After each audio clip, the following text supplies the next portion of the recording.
The Darkside.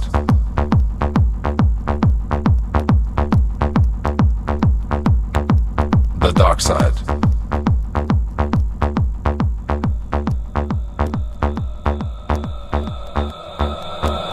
The Darkside.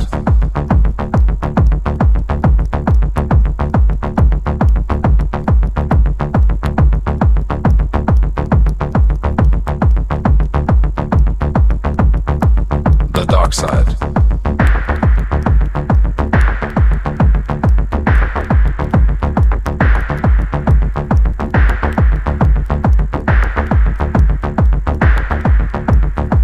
The Darkside.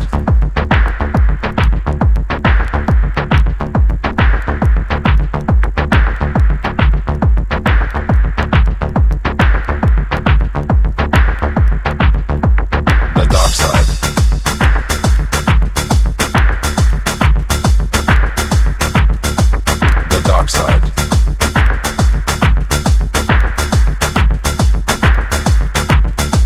The Darkside.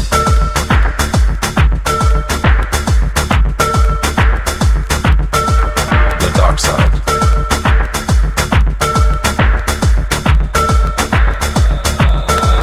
Another cold and lonely rainy day comes to an end.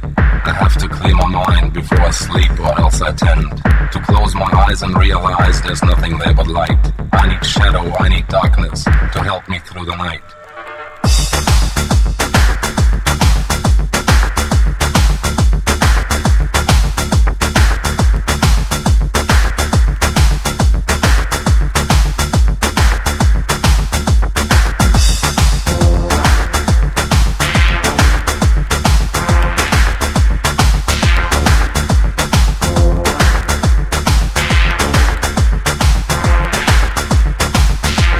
The Darkside.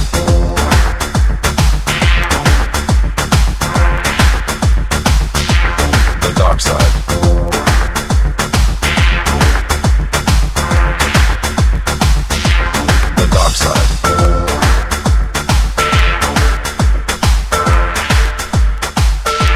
The Darkside.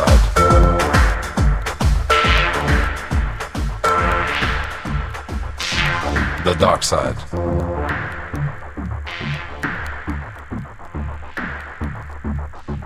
The Darkside.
Hello, welcome to another episode of The Dark Side. It's one of our last two episodes, and that's just due to lack of viewers of the live broadcast. Today we're going to talk about body modification. Now, body modification's been around since the beginning of time. People have always done things to make themselves more attractive culturally. And for other reasons, self-expression, so on and so forth. Today we're, as part of our show, obviously we're going to include pictures of some of this body modifications. And some of them are, of course, a little on the bizarre side, at least from our perspective. I'm sure the people that have had these things done to themselves don't feel that way. First, let's talk about two very different cultures. One African and one Japanese, and just different cultural body modifications that they believe are attractive. Let's start our slideshow. The first one we're going to talk about is the Mongbetu tribe, and head elongation.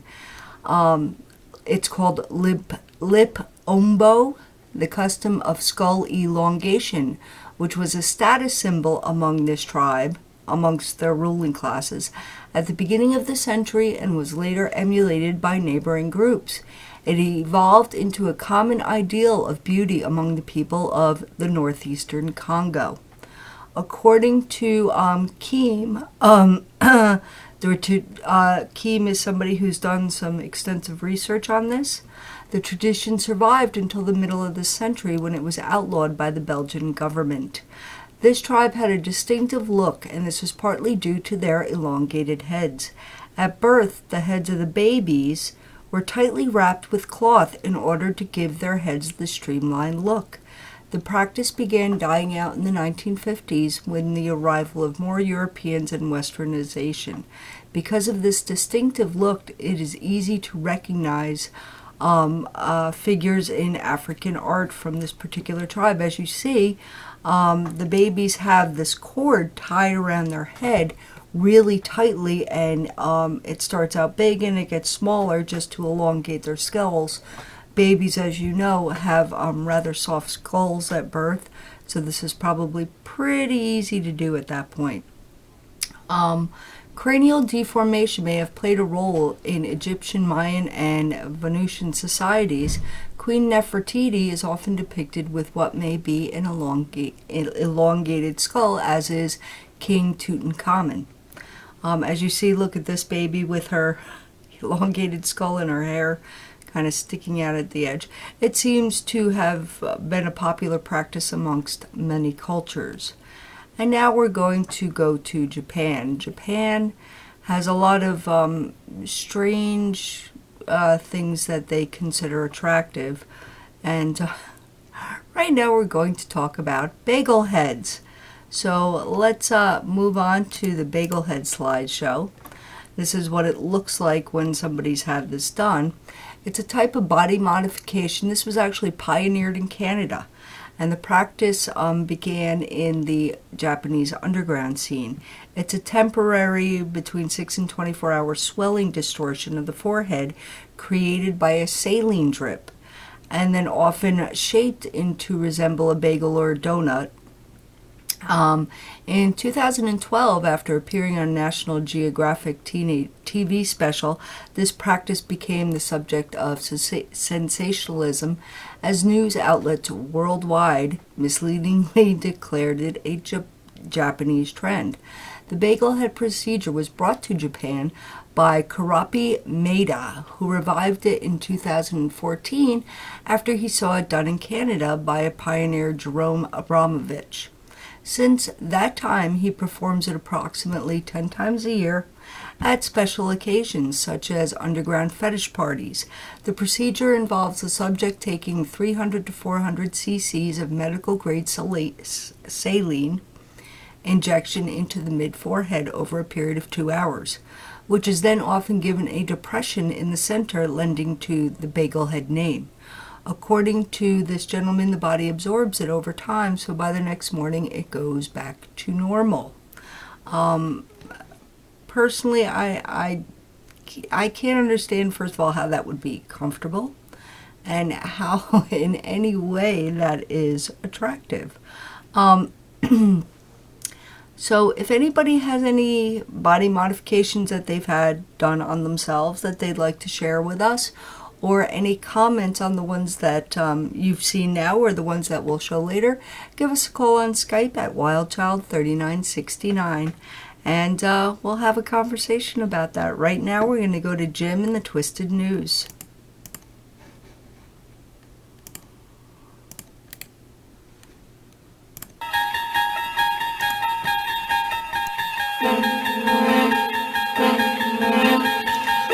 Today I want to talk about a new to partially closed restaurant I heard about on the radio. The Bunyade, London's first naked food experience, opening this month. Diners here will be given robes and may choose whether or not to remove them. This restaurant is divided into two sections, for those who choose to go all natural and those who choose to keep their pants on. The naked section is divided into cubicles for semi-privacy. Sounds like a memorable date night to me. But don't buy your plane ticket yet. The waiting list is over 32,000 people long. Sounds like this place may be the start of something. Well, time for me to go for my lunch date. Hope you enjoyed. Thanks, Jimmy. And we had missed a call from Jay, so we're going to give him a call back and see what he has to say. Hey, Jay. Hello? Hey, so you going to go up for a bagel head? What? Hell no, I got some tattoos. And that was just so I look tough in the jailhouse. Yeah, no piercings, no scarification, no... Listen, I've seen people that get piercing on their pecker. Forget about it. Probably more information than I needed. Thank you. What? Like you don't know.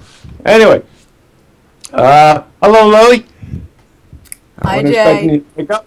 I thought I'd cut in on the news there. I didn't know.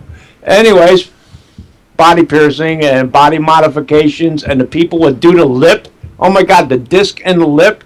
How Yeah. fucking weird is that? How weird That's is that? pretty extreme. You're going to see as I go through my list, because I have quite a few more, some other really, really strange ones. Did you see the head elongation on the babies? No, but I do see. I do know about the neck thing. The Yeah, people that keep we're going to rings go on- through the neck thing, that's- too. Yeah. Listen, little wild child. Oh my God, these people that twisting themselves like this. I have no idea what that's about. Yeah, me neither. Although I do think the elf ears are pretty cool. Have you seen any of those? I've seen your picture of the elf here on the intro. Yes, I have. That's pretty And neat. I mean, it gotta looks tell you, painful, I but gotta it looks tell you, pretty I'm cool. not a fan, honey. I'm not a fan. No, you're old school. I guess so, you know. However, wild child. I mean, Lily. I'll talk to you later, Jay. Have a good No, night. listen, And- stop. What? Lily, hold on. You listening? I'm listening. Thank you. I want you to stay on the air. It doesn't matter how many views you got now. I'll miss you. That's a fan favorite, and goodbye, love. Okay, and happy Father's Day. Yes, thank you. And to yours. Bye. All right. So at least we have one fan that loves us. Now, we're going to do another slideshow. We're going to go through a few other things. Bear with me, of course. I have to find the right ones. Let's see.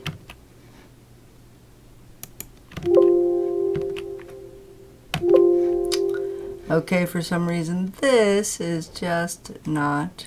Here we go. Okay.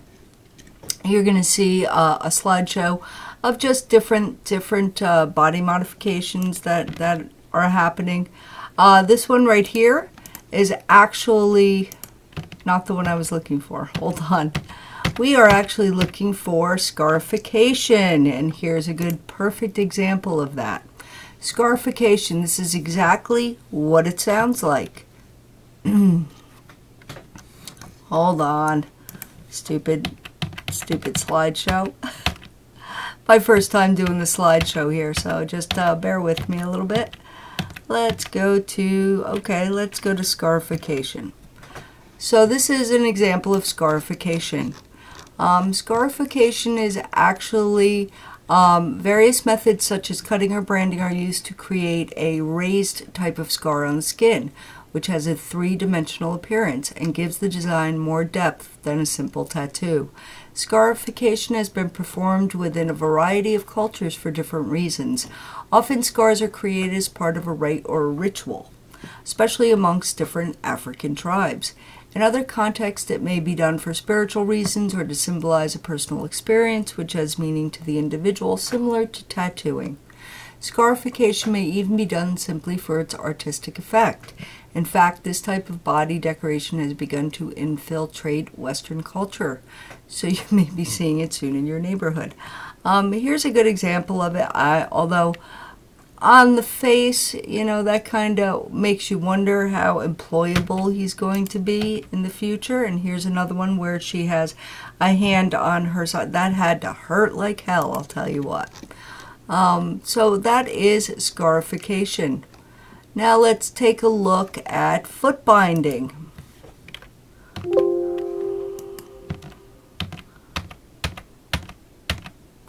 Here's a perfect example of what happens to a Chinese woman's foot once it's been bound. It actually ends up, the arch ends up all the way up here, and the toes end up kind of crinkled back. Let's see if we can find another picture of that one. Here you go. Here's a perfect example of what actually happens. As you see, the toes are kind of pushed against the bottom of the foot. Foot binding in China. The practice of binding little girls' feet to prevent growth most likely began during the Song Dynasty, when upper-class court dancers bound their feet to make them tiny and delicate. Why do I keep losing that one?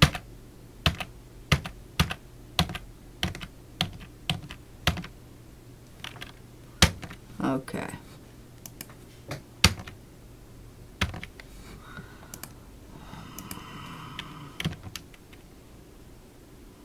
Ooh, that looks really painful. The look was considered so attractive that it became fashionable and was copied by Chinese families who wished to help their daughters become more beautiful and therefore marriageable. The ideal foot size was considered to be about 4 inches, and tiny feet were seen as highly erotic by Chinese men. Foot binding wasn't overly popular amongst the poor because it's completely impractical for struggling working class women who have feet that they can barely walk on. Sometimes the eldest daughter's feet would be bound in hopes that it would help the family by allowing her to marry a more wealthy man. Her younger sisters, however, would not receive this privilege. Nowadays, the painful and disabling practice has mostly died out, but elderly women with lotus feet, which is what they call them, can still be found. Now let's talk about piercings. As you see, this gentleman has, this guy's got a lot of piercings. And then, of course, you have this guy with his nose piercing and his facial piercings.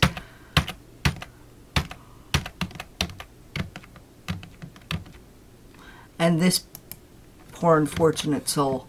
Now it seems like everywhere you look, there are pierced eyebrows, tongues, belly buttons, and noses. But it's not a recent trend. 5,000-year-old mummies with pierced ears have been discovered, and the practice may even be older than that. The oldest known human remains with nose piercings are 1,500 years old, and lip and tongue piercings have been done by African and American tribal societies for hundreds of thousands of years. There are other types of piercings that are a little more extreme, which I think is one of the things that Jay was referring to. You have nipple piercings, which actually dates back all the way to ancient Rome, which makes perfect sense since the ancient Romans are well known for their tendency to push the envelope in pretty much all areas of human life. Not the type to be outdone by a bunch of Romans, ancient Indians, and not Native Americans, Indian Indians, practiced genital piercing all the way back in 320 AD.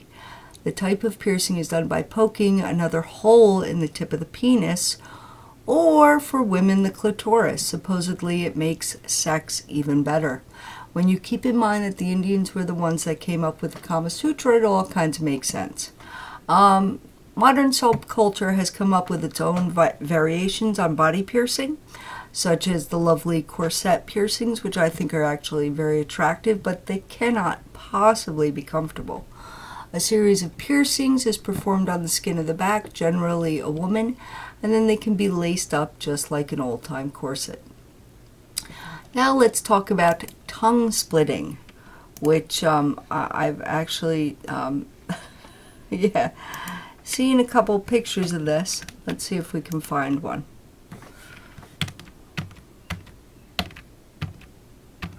There we go. There's a good picture of tongue piercing. So, forked tongues were attributed to characters in ancient Hindu texts. Why is that not staying? Hold on. There we go. But those who were raised in predominantly Christian Western culture may instantly think of Satan. This guy seems to really have a handle on how to use that forked tongue. Splitting one's tongue was actually a popular practice amongst ancient yoga practitioners, although the watered-down versions of trendy studio yoga rarely include it nowadays. Whether you associate it with ancient yogis or mythological demons, you may have never seen a split tongue in person because the practice almost completely died out in modern times.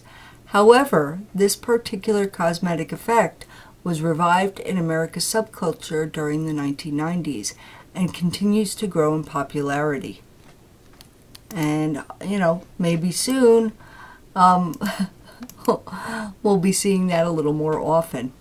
Now we're going to talk about 3D implants, and we're not talking about breast implants either. So let's see what we can find on that.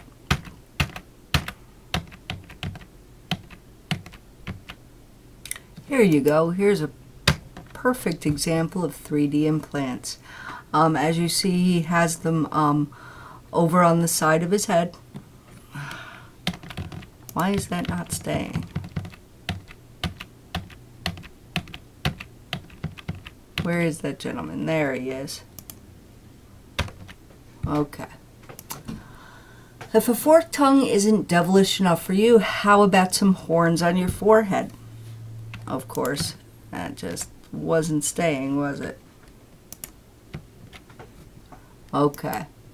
Art implants are a relatively new trend and involves placing a sculpture of the desired shape underneath the skin to create a 3D dimensional design. The process is done slowly, gradually increasing the size of the implant and stretching the skin until the wearer attains the desired look.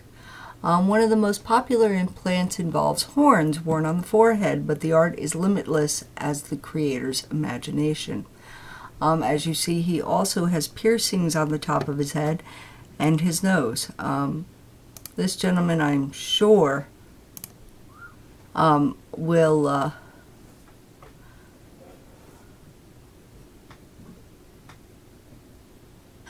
I just got a message from Goat. Sorry about that. It says, "Hey, sorry, I have not called in the last." He has, some problems, and I guess his voice is messed up. And he says he has tattoos, but to each their own. If it makes somebody happy, then so be it. I kind of agree with you, although honestly, if I was dating this guy or my daughter brought this guy home, I might have an issue with that. I mean, to each his own, yes, but I really don't find anything about this attractive. And, yeah, so moving on.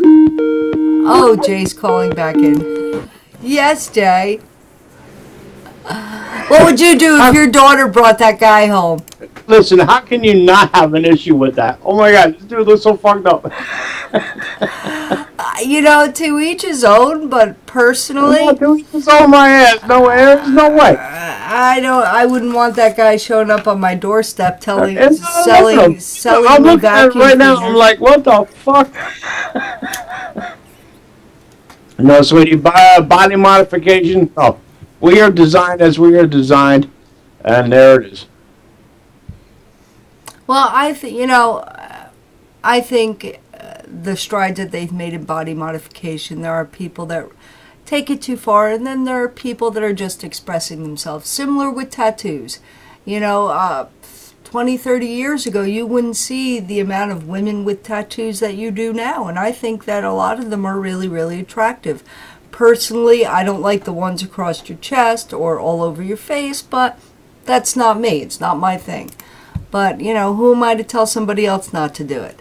I'm just saying, if this guy showed up at my door to sell me a vacuum cleaner, I would be like breaking out a bat or something and chasing him away. You I know? don't know. All I know is no. That there's no way. Why did whatever created us intend us to look like that? Like this dude I'm looking at? There's no Yeah, fucking way. but what you also have to realize is there are tribes that have been doing things like this since the Yeah, beginning for of time. years. Yeah. Yeah. You know? So now we're going to talk about your favorite part, lip plates. Uh oh. I'll talk to you later, Well then Jay. you carry on in love and then damn. Bye. All right. Lip plates. I don't think we have an example of that. Let me take a look. We might have a small. Well, this is kind of not really lip plates. Although maybe that other guy had one. Let's see.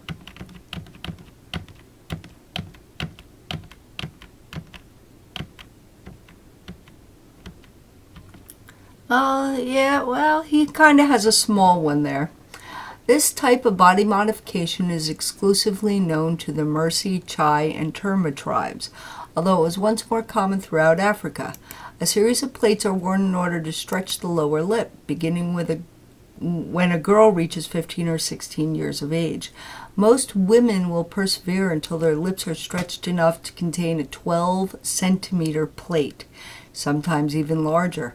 There are several speculations as to the purpose of these plates, but it appears to be mostly a rite of passage, signifying a girl has become a woman.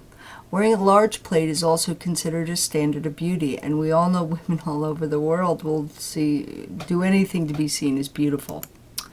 Now let's see if we can find neck stretching. There's another one. There we go. Neck stretching. Speaking of paying the price for beauty, women of the Padang culture wear a succession of brass rings. What the hell? Well, and I missed it. You had to go all the way around again. Again, missed it. There we go. Okay. So anyway, they wear a succession of brass rings to give the illusion of a longer, more graceful neck. It's common misconception that gradually adding these brass rings elongates the neck itself. But our orthopedic surgeons actually say that this is impossible, at least without eventual paralysis or death. In reality, the weight of the rings pushes down on the collarbone and gives the illusion of a longer neck. Various reasons have been given for the practice, but most likely it originates from the idea that longer necks are simply more beautiful. As many other cultures around the world, more beautiful women usually have better prospects for marriage. So it could be said that the desire for a long neck is economically motivated as well. Now we're going to go to a recent trend in Japan, which is dental modifications.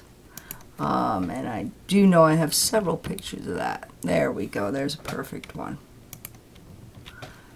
So, dental modifications are nothing new to Americans who are practically obsessed with attaining perfectly straight white teeth. Obviously, we use braces and other things to get that. Not to be outdone, Japan is putting their own spin on the trend. While a bright, symmetrical smile symbolizes prosperity and beauty in America, the snaggletooth look reminds the Japanese of middle school girls. In case you didn't know, middle school girls are a hot trend in Japan. The Japanese outdo Americans in their overvaluing of youth to the point that that looking like a 12-year-old schoolgirl is considered the ultimate in chic and sexy. Anything reminiscent of youth is highly prized, and Japanese women often dress and even behave in adorable, childish ways in order to attract male attention. Since plaid miniskirts and knee socks can only get you so far, a fashionable woman in Japan might pay a dentist to alter her teeth in order to mimic the appearance of pre-brace adolescents. Now we're going to take a couple looks at and see if you see her teeth are kind of snaggletooth and crooked, and yeah, the Japanese have kind of bizarre ideas of what they find attractive. Now let's take a look at something that's been around for a very, very long time. and that's corseting, Victorian tight lacing. One of the most well-known female body modification tools, the corset, was invented. And here we go again. Stupid thing just is not working. There we go. The corsets constrict airflow, and the breathless women would retreat to a fainting room or a fainting couch where they could loosen their laces and recover. Nevertheless, corsets took Victorian-era England by storm, only beginning to fade away when doctors proclaimed that corseting caused devastating health problems, like liver displacement, muscle atrophy, and heart and lung damage. Those who continued to wear corsets were deemed slaves to fashion, while the rest of the women ditched their corsets to join the rational dress movement, which promoted free-flowing clothing and a natural waist. Although the Victorian corset fell out of the mainstream, there is still a strong following of traditional tight lacing and corseting techniques in modern society. We do have a couple of pictures of those, and if you know anyone, it is a big thing in BDSM to be corseted. That is one of the fetishes, and of course we have this young woman who appears to have a waist that's maybe 4 inches, maybe. And that's from years and years of corseting and gradually tightening the corset to the point where this is now her natural waist. I don't find that attractive. I think it's actually a little scary looking. And now we're going to go to everybody's favorite part of the show, Ron's Corner.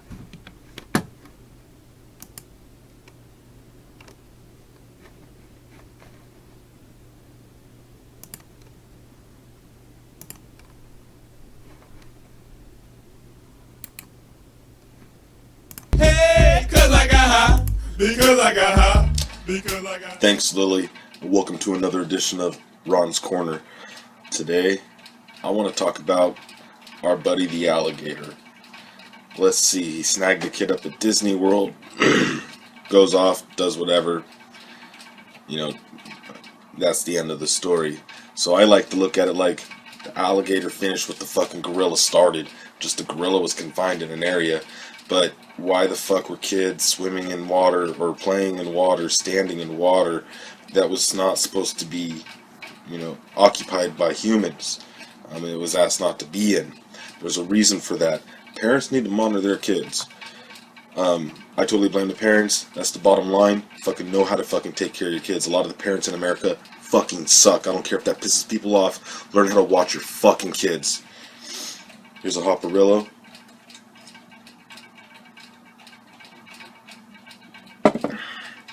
Also, learn how to discipline your kids.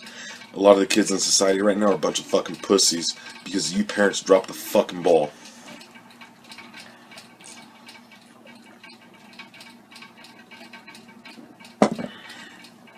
I'm going to end this on that note. Lily, back to you. Triple perk time.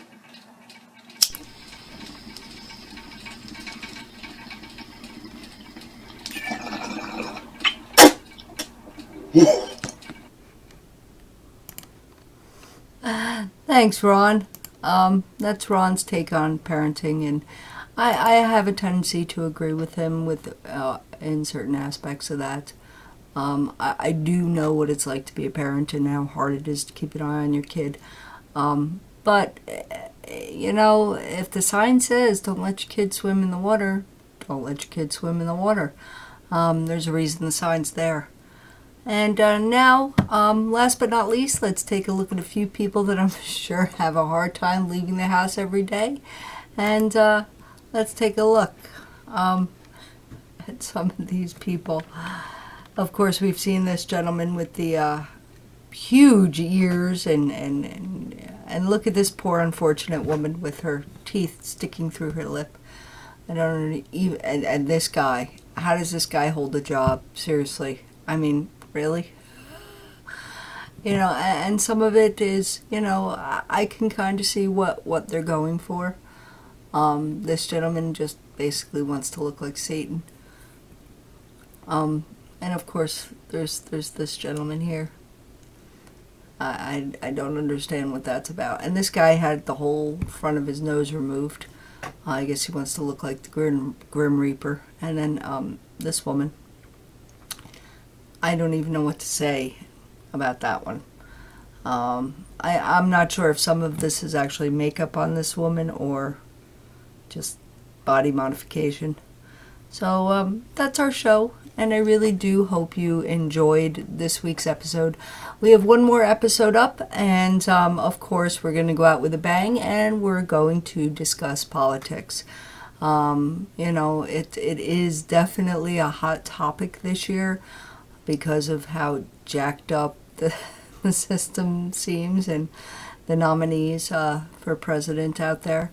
So we're going to talk about that. Remember to give us a call on Skype at wildchild3969, and have a great weekend, and happy Father's Day to all the dads out there.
Only get up to see the skies. I raise my head, look up, and I'm surprised the clouds have gone. I'm still in search for darkness, so I got to wait till dawn. The dark side.